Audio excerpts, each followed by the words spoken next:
Thank you, Chairman. Thank you, Chancellor, and the gang.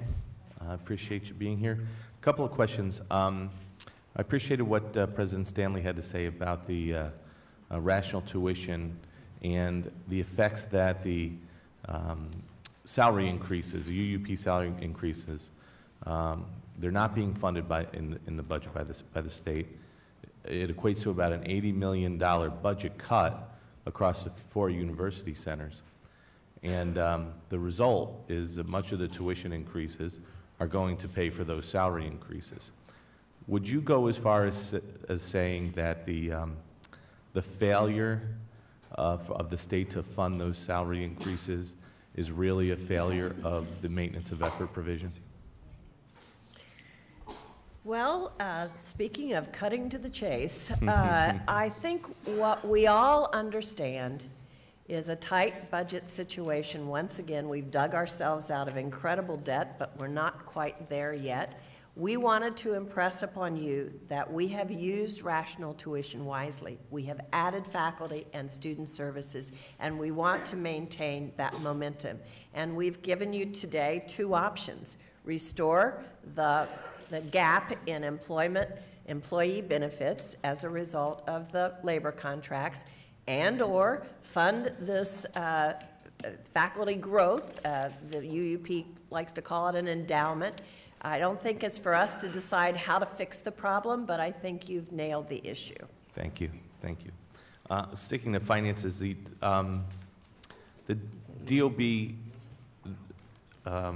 imposed spending cap for SUNY really poses a challenge to some of the universities who have already spent all their old money, because they really don't have an opportunity to spend the new money going forward. Has there been talk about changing the way that the debt cap is calculated on SUNY?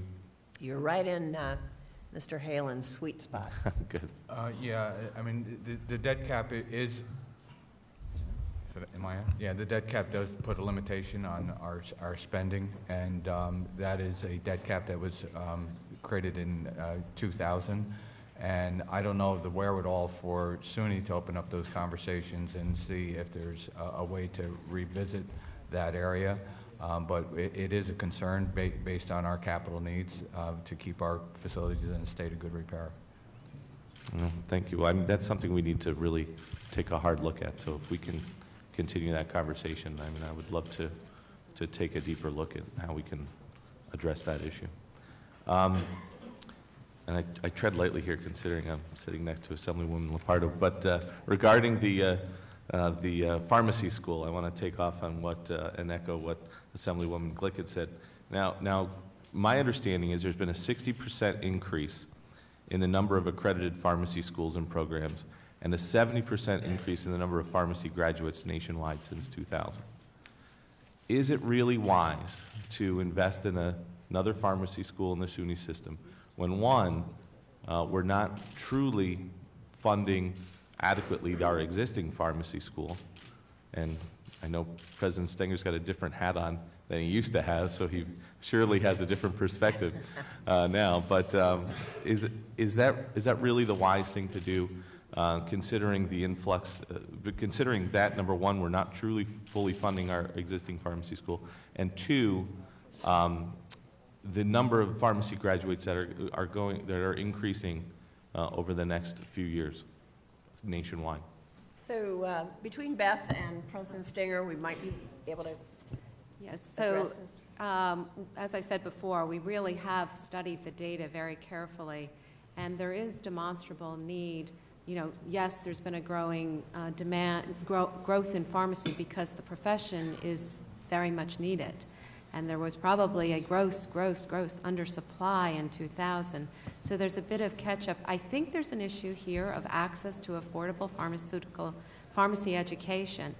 And, you know, we really have studied these numbers very carefully. And as President Stenger pointed out, you know, when we develop a new program, it goes through a very thorough vetting process that involves our finance office, all of our labor, all of our IR folks, and of course on the campus they've sought out external review and I mean, I think I can assure you there is demonstrable need. The other thing that we haven't mentioned up to this point is we are very much encouraging our campuses to work together, so there is opportunity, I think, to share some of the costs between the two institutions, and that is something that we spoke, I spoke specifically to in the letter approving. At this point, they're in the process of developing the full proposal.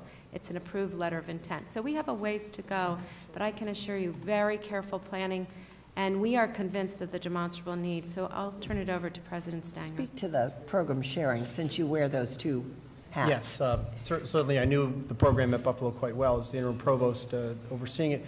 The pharmacy program at Buffalo is an outstanding program. It is a unique program in the state of New York. If you look at the other pharmacy programs in the state of New York, at Duville, St. John Fisher, St. John's, Albany School of Pharmacy, they're pharmacy programs. They're doctor of pharmacy programs. They're large. I don't want to call them degree mills, but they're there really as cash cows for some of those universities.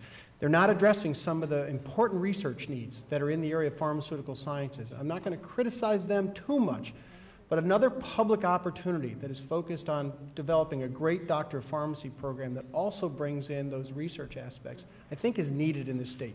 The tuition of our program for an in-state student will be about half that of a student at a private university, so it'll be an affordable path for students.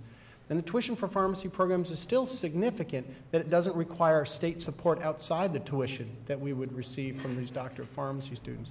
As I said before, the Bureau of Labor Statistics shows that these rapid growth in pharmacists, and now the doctor of pharmacy, which is the required degree to be a practicing pharmacist, is not meeting the demand for the growth of pharmacists across the entire United States. I think New York might be a little more close to balance, but certainly the rest of the country is not. And we believe that doctor of pharmacists will be the primary caregiver in many rural areas, similar to the doctor of nursing practice. So the opportunities for their careers is just beginning to be developed. I'd be very interested in hearing some of the proposals for the cost sharing and getting some of that information. Thank you. Thank you.